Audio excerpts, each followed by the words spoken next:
m'entendez? Est-ce que vous m'entendez?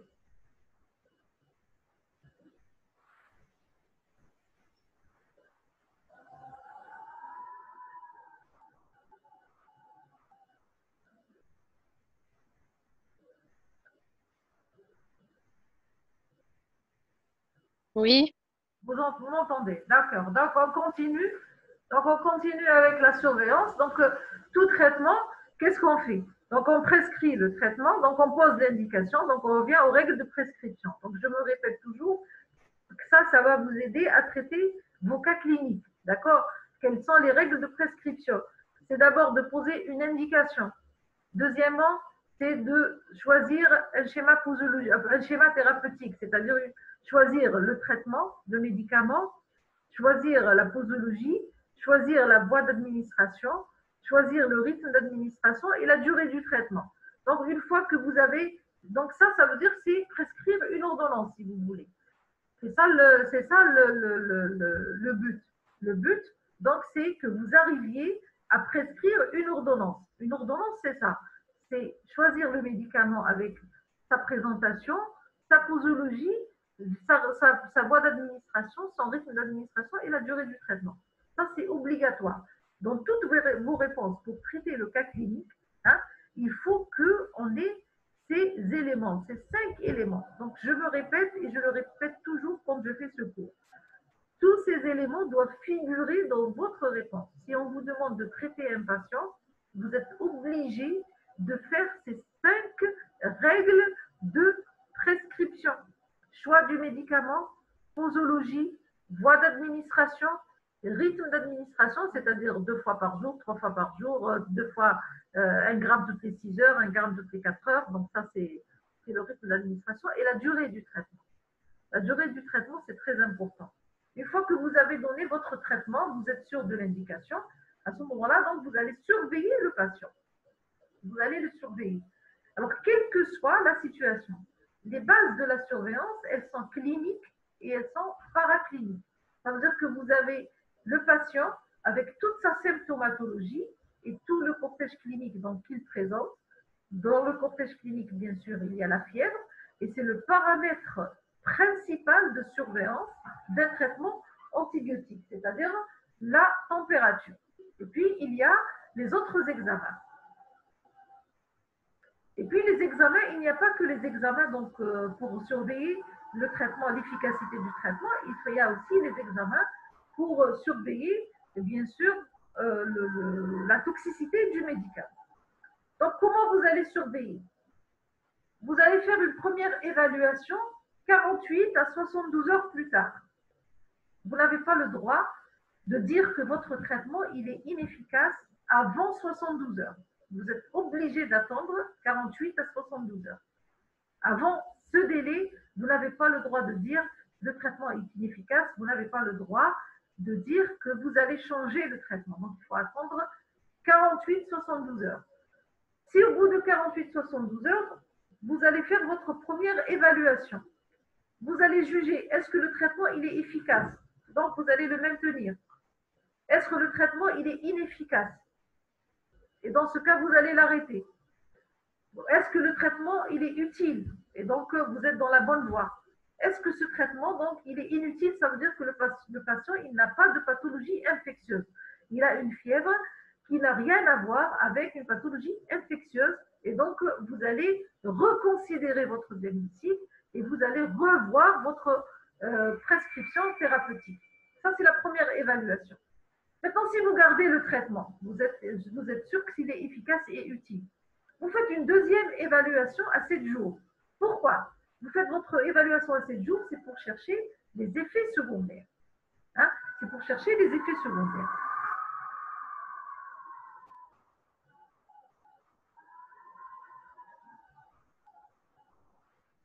Donc, si vous jugez que le traitement il est inefficace, ça veut dire qu'il y a eu un échec. S'il y a eu un échec au traitement, qu'est-ce que vous allez faire? Vous n'allez pas vous précipiter pour changer le traitement. Non, il ne faut pas changer le traitement. Il faut d'abord évaluer la situation. Est-ce que c'est un vrai échec ou bien est-ce que c'est un faux échec? Dans certaines situations, Donc, on a l'impression que le traitement antibiotique a échoué, alors que ce n'est pas le cas. Donc, il faut revoir, analyser la situation. Est-ce que c'est le bon diagnostic? Est-ce que c'est une fièvre infectieuse? Ou bien est-ce que c'est une fièvre inflammatoire? Ou bien est-ce que c'est une fièvre paranéoplastique? Est-ce qu'il n'y a pas autre chose qui est en train d'influencer la situation? Est-ce qu'il n'y a pas une deuxième maladie qui n'a rien à voir avec l'infection et qui est à l'origine donc de la persistance de la symptomatologie chez le patient? Je prends toujours l'exemple de la pneumopathie sur un foyer cancéreux. Donc le patient, on le traite pour l'infection, l'image radiologique persiste, l'état dégradé du patient persiste, voire même une fièvre, il y a un cancer sous cette pneumopathie. Et d'ailleurs, donc, on cherche à partir d'un certain âge, on cherche toujours chez les patients qui font de la pneumopathie, on cherche toujours un cancer. Hein. Il y a aussi les faux échecs qui sont en rapport avec une impatience injustifiée. Voilà. Vous allez donc évaluer au bout de 48-72 heures. Pourquoi vous voulez arrêter avant ce délai? Il faut attendre vos 72 heures pour dire que le traitement il est inefficace. Il y a aussi la fièvre par intolérance. Et donc, la fièvre, c'est le symptôme de l'infection. C'est le paramètre de surveillance de l'efficacité du traitement antibiotique. Et bien, chez certains patients, on assiste à une défervescence thermique. On dit que le patient, sa température a décroché, mais on assiste à une réapparition de cette température. Dans certaines situations, qu'on appelle des fièvres par intolérance, c'est une situation donc, de réaction allergique. C'est une réaction immunoallergique qui va se manifester par une fièvre. On va voir tout à l'heure comment faire la différence entre fièvre infectieuse et fièvre par intolérance. Et puis, il faut toujours donc vérifier s'il n'y a pas inactivation de l'antibiotique avant son administration, dans la préparation, dans le flacon du sérum, etc.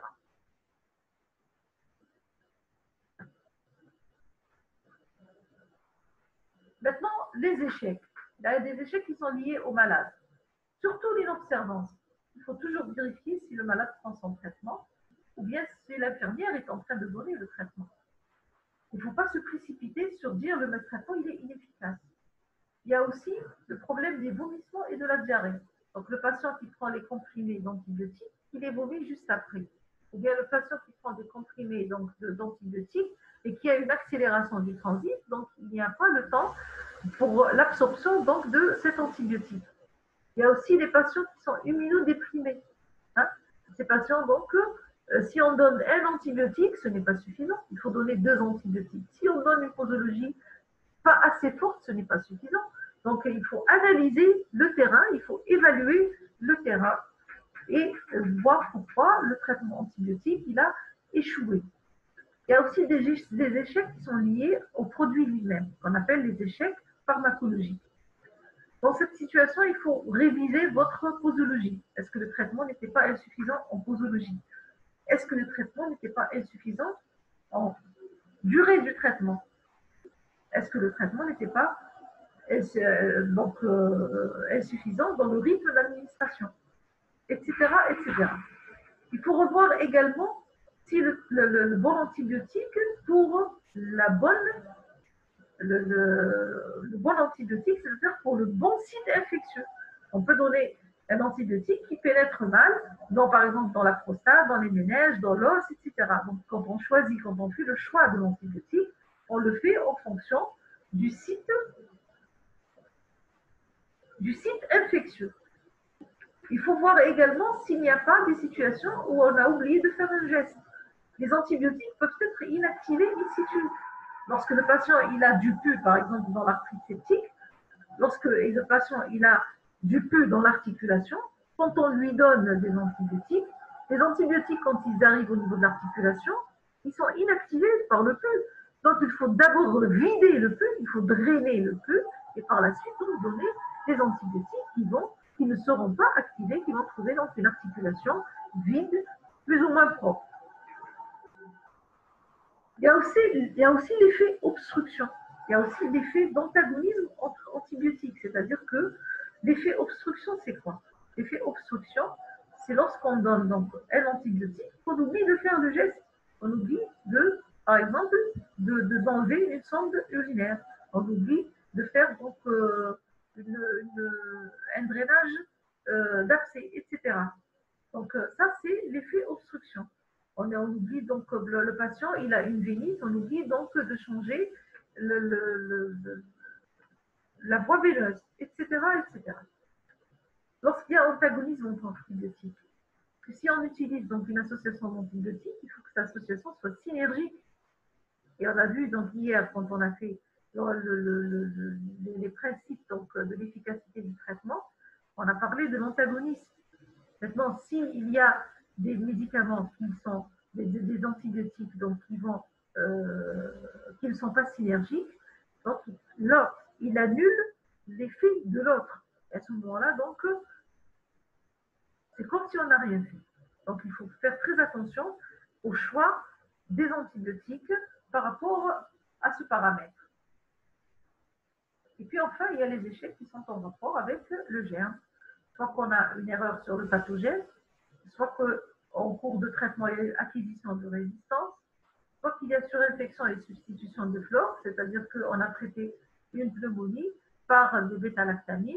Malheureusement, donc ces bêta-lactamines, ils ont sélectionné les germes digestifs, par exemple les Clostridium difficile, et ils sont à l'origine d'une colite pseudomembraneuse, qui est une sélection de germes saprophytes, hein, et qui est devenue, ces germes-là, donc ils sont devenus pathogènes qui sont à l'origine de cette traumatologie digestive. Soit qu'on a donné donc des traitements qui n'ont pas une bactéricidie suffisante, soit carrément donc qu'il y a une persistance bactérienne et il faut revoir le schéma thérapeutique.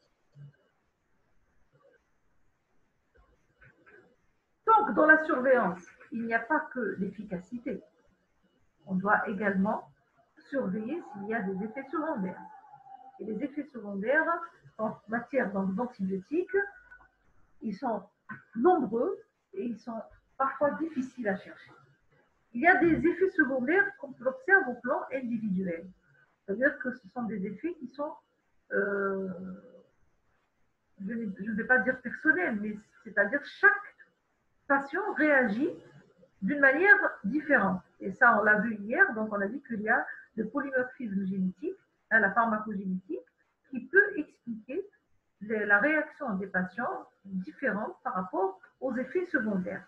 Il y a des antibiotiques qui ont des effets dose-dépendants, comme des aminosides qui sont toxiques, comme par exemple des antibiotiques qui ont des effets donc dose-dépendants, à part les aminosides. Donc, il y a d'autres médicaments, hein, comme la vancomycine, qui peut être donc néphrotoxique également, hein, surtout lorsqu'elle est associée aux aminosides. Comme par exemple les aminosides et les macrolides, ils peuvent avoir des effets dose dépendants pharmacologiques. Les aminosides, par exemple, ils peuvent avoir un effet cunarisant. Donc ça, c'est un effet pharmacologique, c'est un effet secondaire pharmacologique. Les macrolides, ils peuvent avoir donc un effet donc, pharmacologique en augmentant la vidange gastrique et en accélérant le transit. Et donc ça également, c'est un effet secondaire pharmacologique, hein, qui est expliqué par l'administration de macrolides.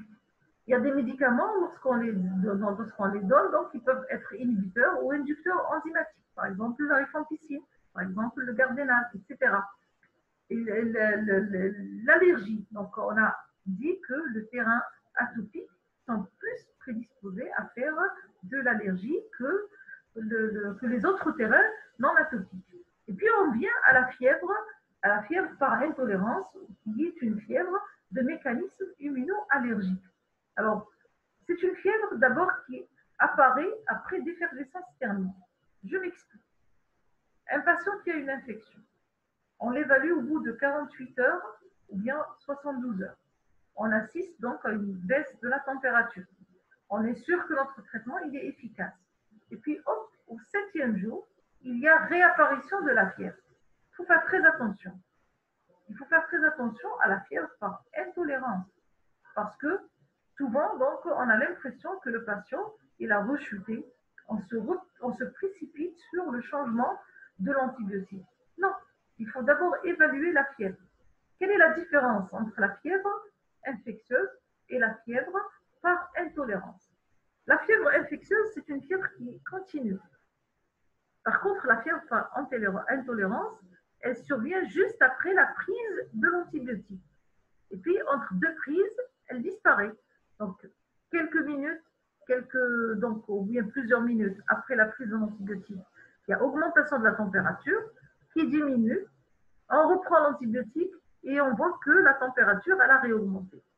Alors, la seule situation, plutôt la seule façon de faire la différence, c'est de faire une fenêtre thérapeutique. C'est-à-dire qu'on arrête l'antibiotique et on fait une observation du patient. L'expectative, c'est-à-dire qu'on va surveiller le patient. Si le patient ne refait plus de fièvre, c'est une fièvre par intolérance. Si le patient donc augmente sa température et qui devient donc constante et voire donc importante, à ce moment-là, on est sûr que le patient, soit qu'il a rechuté, soit qu'il a fait une autre complication, par exemple la substitution d'une flore microbienne, etc. Il faut faire très attention également au sel de sodium, et on en a parlé pour la pénicilline G. Il faut faire attention à la colonisation d'un organe par un germe sélectionné, et également, donc, comme on en a parlé. Et puis, au plan collectif, c'est l'émergence surtout de résistance. Alors, vous voyez ici qu'il y a des effets donc, généraux qu'on observe surtout donc, avec les réactions anaphylaxiques qui sont rares, mais se voient surtout avec la pénicilline et la rifampicine. La réaction de Jarich-Hexheimer qui se voit également avec les pénicillines, le syndrome de Wanier qui se voit surtout donc, avec également la procaïnate donc, de pénicilline. Le syndrome de Wanier, donc, il est dû à une injection intravasculaire accidentelle de procaïnate de pénicilline. Il y a des effets donc, secondaires cutanés, le ticaire, l'érythème maculopapilleux, la dermatite exfoliatrice qui se voit surtout avec les pénicillines, les céphalosporines et les sulfamines. Les effets gastro-intestinaux. Donc, les effets gastro-intestinaux, on peut voir des effets donc, bénins, comme la diarrhée bénigne, qu'on peut voir avec plusieurs antibiotiques. On peut avoir des ulcérations de l'œsophage avec les lymphosamines et les tétracyclines. Les tétracyclines, ce sont des médicaments donc, qui doivent être pris avec beaucoup de prudence, parce que c'est le comprimé qui est caustique. C'est-à-dire le fait de prendre le comprimé, c'est le simple passage dans l'œsophage ou bien la stagnation, le passage dans l'estomac qui risque donc d'éroder la muqueuse œsophagienne ou bien d'éroder la muqueuse gastrique et être à l'origine d'ulcération. Nous avons vu des ulcères hémorragiques avec les tétracyclines. Et puis, il y a la colite pseudomembraneuse, on en a parlé, c'est surtout avec les lymphosamines et les pénicillines. On a dit que la colite pseudomembraneuse, c'est une sélection de germes saprophytes qui deviennent pathogènes. Donc, c'est une substitution de la flore microbienne intestinale. C'est le Clostridium difficile qui devient pathogène, qui va agresser la muqueuse colique, qui sera à l'origine de diarrhée gléroscendante. Et même quand on fait dans une endoscopie digestive, on va trouver plein d'ulcérations coliques. Et le seul traitement donc, de cette colite pseudomembraneuse, qui est une pathologie infectieuse, c'est un antibiotique qui est la vancomycine. Alors, les problèmes hématologiques se voient surtout avec les phénicolés. Hein, ça donne des insuffisances médulaires. Ça peut toucher les 3 lignées. Hein, seulement, heureusement que ce sont des accidents réversibles, mais il faut savoir que ça peut être des accidents très tardifs. Ça peut être donc 2 semaines à 6 mois après l'arrêt du traitement.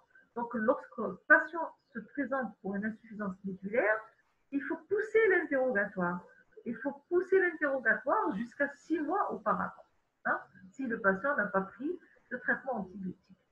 Il y a d'autres accidents hématologiques tels que l'anémie hémolytique et l'anémie mégaloblastique qu'on voit avec les sulfamines, certaines neutropénies avec les bêta-lactamines, la rifampicine et la vancomycine. La toxicité rénale. Alors la toxicité rénale, c'est surtout les aminosides, plus ou moins les glycopeptides, la vancomycine, mais c'est surtout les aminosides. Donc c'est une toxicité qui dépend de la dose, qui dépend de la durée donc prolongée du traitement. et heureusement qu'elle est réversible après arrêt du traitement. Ça veut dire que si on doit prescrire des aminosides, donc il faut le faire avec beaucoup de prudence. Il faut donner la bonne posologie. La posologie, c'est en fonction du poids. C'est 3 à 5 mg par kilo. Il ne faut pas la donner pour une durée très prolongée. Les schémas thérapeutiques de la gentamicine ou bien des aminosides ne doivent pas dépasser, sauf dans certaines situations, ne doivent pas dépasser 3 à 5 jours. 3 à 5 jours. Et donc, il faut faire très attention à la manipulation des aminosides, surtout sur des terrains particuliers. Certains terrains prédisposent à la toxicité. Il n'y a pas que la dose et la durée prolongée, mais il y a d'autres facteurs. Parmi ces facteurs, il y a le sujet âgé, et on a dit qu'on donne toujours en fonction de la créance de la créatinine, le sexe féminin, les femmes sont beaucoup plus prédisposées à faire de la toxicité, la cirrhose du foie avec la déshydratation, l'insuffisance rénale préexistante, le diabète, la prise concomitante de médicaments néphrotoxiques. Donc, toujours poser la question sur les associations médicamenteuses. Avant de prescrire le traitement, il faut s'assurer que le patient ne prend pas, par exemple, des anti-inflammatoires non stéroïdiens. L'association aminoside-INS, ça prédispose encore plus à la toxicité rénale des aminosides. Et puis, il y a d'autres effets secondaires, hépatiques par exemple, avec les macrolides et les lycosamides, on peut avoir des hépatites cholestatiques.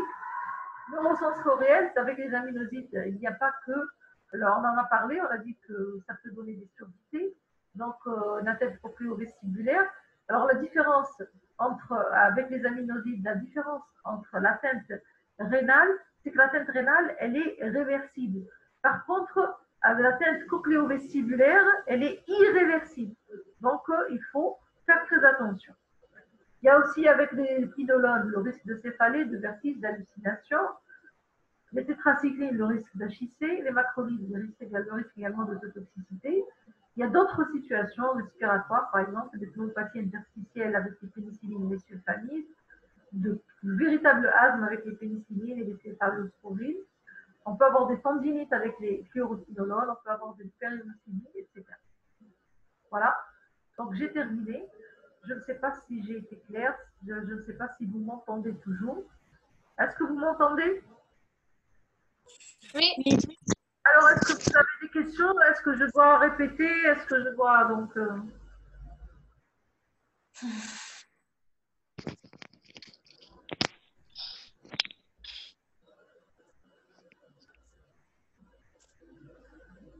Vous avez des questions? Bon, je n'ai pas été trop vite parce que je suis vraiment limitée par le temps, donc j'ai dû un peu faire le marathon. Est-ce que vous n'avez pas un passage que je dois reprendre?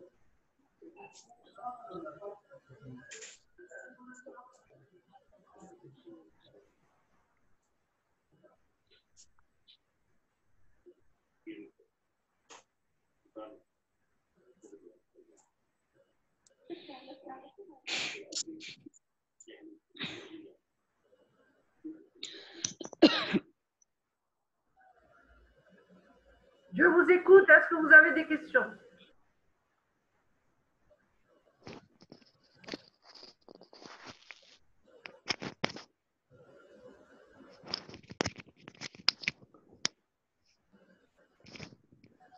Madame, Oui, je vous écoute, oui. pourriez-vous, s'il vous plaît, répéter la partie de la colique pseudomembraneuse? La colite pseudomembraneuse, d'accord. Alors, la colite pseudomembraneuse, c'est une pathologie infectieuse. C'est une pathologie infectieuse qui est due à la prise d'antibiotiques. C'est une complication, si vous voulez, c'est un effet secondaire de la prise d'antibiotiques. Cet effet secondaire, pourquoi il y a cet effet secondaire? On donne des antibiotiques, c'est pour donc traiter une infection, c'est pour agir sur un germe. Et bien, quand on donne des antibiotiques pour agir sur un germe donc, qui n'est pas saprophyte, on risque donc de sélectionner le saprophyte. Qu'est-ce que ça veut dire sélectionner le saprophyte? Ça veut dire que le germe donc, qui était anodin, donc, qui est présent dans l'intestin et qui est là donc pour faire la régulation intestinale. Ce germe-là, il ne reconnaît plus sa fonction, hein, et il devient, si vous voulez, donc pathogène, il devient agressif sur la muqueuse colique. Le Clostridium difficile, c'est un germe saprophyte du côlon. Donc, quand ce germe, il ne reconnaît plus sa fonction, il n'est plus saprophyte, il n'est plus anodin, il va se comporter comme un germe, donc qui est extérieur à l'organisme. Donc, comme un germe qui est extérieur à l'organisme. Alors, ce germe-là, il va coloniser, comme son siège, c'est le côlon, donc il va coloniser la muqueuse colique. Et la muqueuse donc, colique, qui va être à l'origine d'ulcération, hein, qui va être donc des diarrhées avec des rectorragies, surtout donc des glaires sanguinolentes. Et quand on fait de l'endoscopie, on peut trouver de véritables ulcérations. Comme c'est une pathologie infectieuse qui est due à un germe, même s'il est saprophyte, il est devenu pathogène. Donc, le seul traitement de cette pathologie, c'est de donner des antibiotiques. Et on a vu que la vancomycine, les glycopeptides, donc ce sont des médicaments qui ont un spectre d'activité qui est étroit, mais qui sont puissants, hein, sur le Clostridium difficile au niveau donc colique. Je ne sais pas si j'ai été claire, si vous voulez d'autres précisions.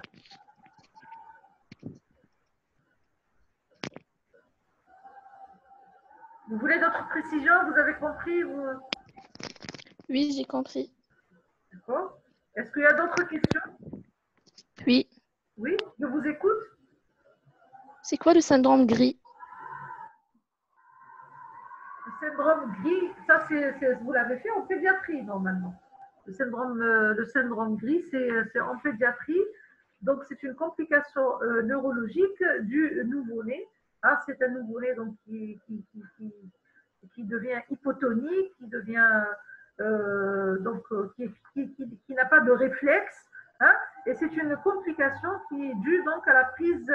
C'est une complication qui se voit surtout chez les fœtus donc prématurés, hein, et c'est une complication qui est due à la prise de phénicolée. Oui. Merci.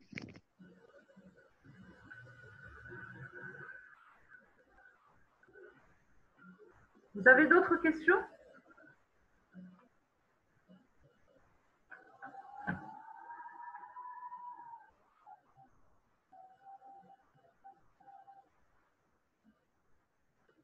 Est-ce que vous avez d'autres questions? Vous êtes toujours là? Oui. Je vous écoute. Est-ce que vous avez des questions?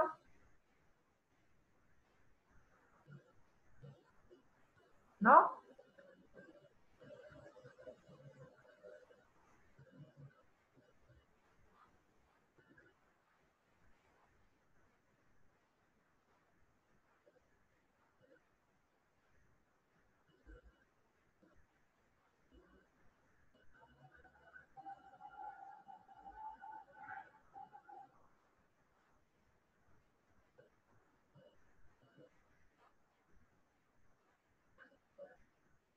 Alors, je vois ici quel type d'antibiotique doit-on prescrire dans la prévention primaire d'infection d'acide.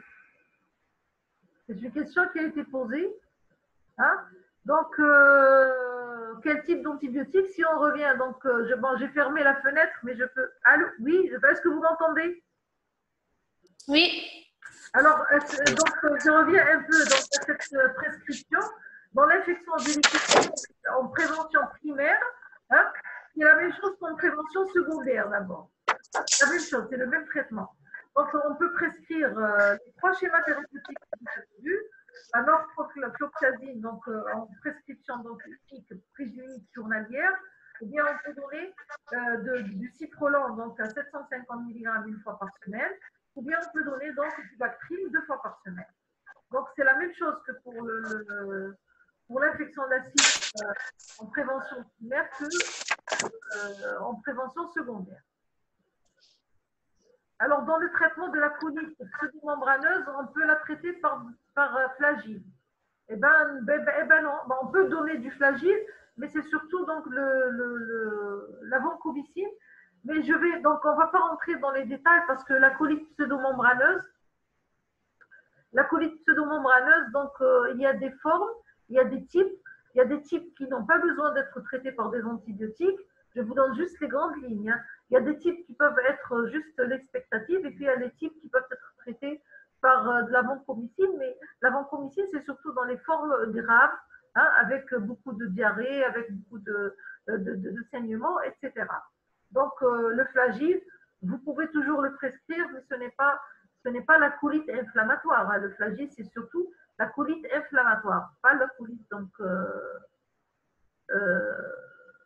pas la colite infectieuse.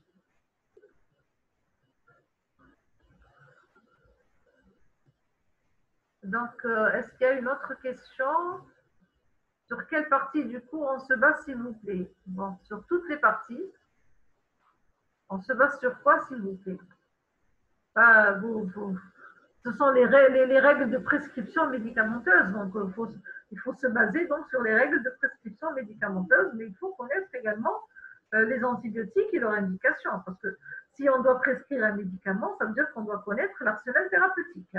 Je ne vous demande pas de connaître actif sur bacille gram négatif, sensible céphalosporinase, mais il faut connaître au moins les principaux médicaments et les principales indications thérapeutiques.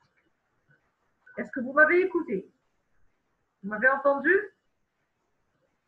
Oui. Oui. Oui. D'accord. Très bien.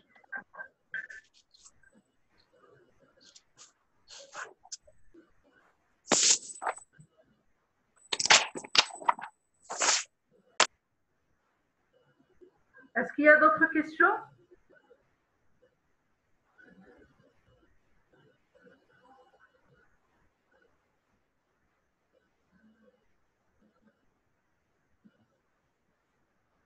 Alors, quelle est la durée du traitement dans les différents types d'infections? Ça, c'est une très bonne question. Donc, il n'y a pas de durée standard dans les différents types d'infections. Et ça, c'est quelque chose que j'ai abordé quand j'étais en train de parler.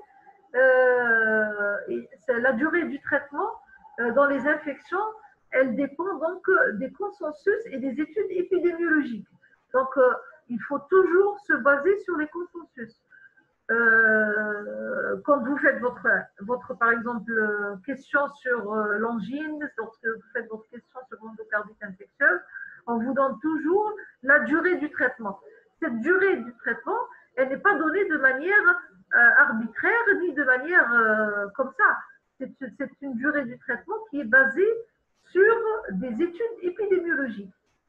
Des études épidémiologiques qui ont étudié non seulement la posologie, mais qui ont étudié la durée du traitement, à quel moment donc on peut arrêter le traitement antibiotique avec le moins de risque possible de rechute. Donc pour la durée du traitement, ce sont des consensus. Toutes les durées du traitement, c'est des consensus. On n'a pas le droit de choisir la durée du traitement qu'on veut. Est-ce que j'ai répondu à votre question?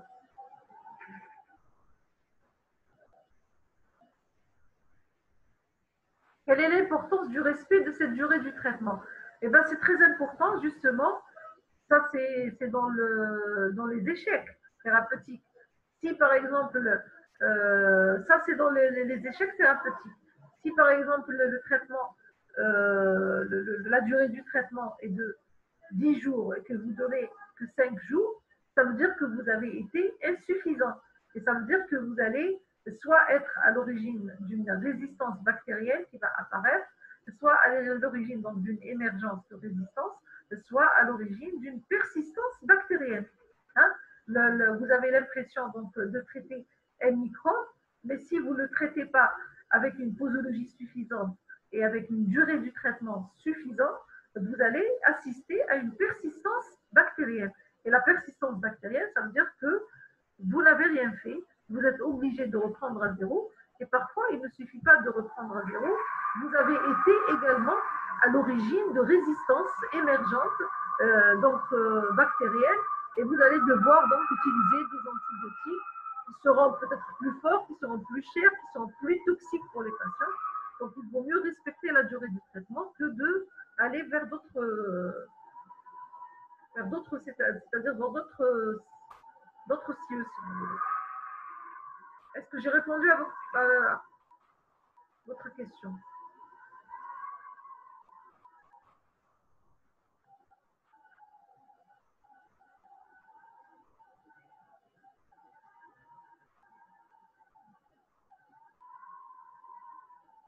Est-ce que vous avez d'autres questions? Vous n'avez pas d'autres questions, c'est sûr? Là, s'il n'y a pas d'autres questions, donc on va quitter la séance et puis on se revoit mercredi pour les ateliers. Ben, j'espère que vous serez nombreux pour les ateliers parce que c'est très important les ateliers. Ah, il y a une autre question. Alors, si on observe une intolérance à un traitement antibiotique et que le traitement utilisé est une association, comment on peut tirer l'antibiotique en cause? Ça, c'est une excellente question, effectivement. Alors d'abord, qu'est-ce que vous entendez par intolérance? Est-ce que vous voulez dire effet secondaire? Est-ce que vous pouvez me répondre? Est-ce que vous entendez intolérance, ça veut dire effet secondaire? Alors si vous entendez par intolérance effet secondaire, à ce moment-là, s'il y a une association, bon, fièvre par exemple, voilà. Donc, fièvre, par exemple, il y a les antibiotiques qui donnent de la fièvre par intolérance. Hein. C'est souvent les bêta-lactamines qui donnent la fièvre par intolérance. C'est-à-dire que si vous avez une intolérance à un traitement antibiotique et que vous avez une association, par exemple, de 2 antibiotiques, à ce moment-là, donc, vous allez prendre votre liste d'antibiotiques avec les effets secondaires et puis vous allez faire correspondre les choses. Maintenant, vous citez l'exemple de la fièvre. Moi, je vous dis que la classe d'antibiotiques qui est le plus souvent en cause d'une fièvre par intolérance, ce sont les bêta-lactamines. Donc, si vous avez dans votre association une bêta-lactamine, vous allez arrêter la bêta-lactamine. Mais maintenant, tout dépend de l'intolérance. Hein. Quand le patient il fait une petite diarrhée, par exemple, ce n'est pas la peine d'arrêter un traitement antibiotique, surtout si on donne ce traitement antibiotique pour une infection grave et sévère. Hein. Tout dépend de l'intolérance. Maintenant, si le patient il fait une insuffisance rénale, à ce moment-là, vous allez voir quel est l'antibiotique qui est responsable de la toxicité rénale, etc. etc. Donc, tout dépend de l'intolérance. Il faut faire correspondre l'intolérance au traitement, donc à la liste des effets secondaires et des traitements antibiotiques que vous connaissez. Et il faut peut-être se référer souvent donc, au Vidal pour avoir toutes les informations.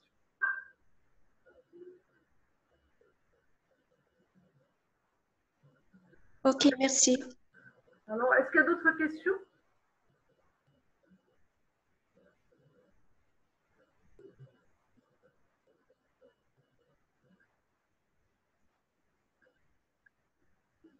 Comment on fait la différence entre une fièvre? D'accord, donc ça c'est quelque chose que j'ai abordé, donc je vais répéter.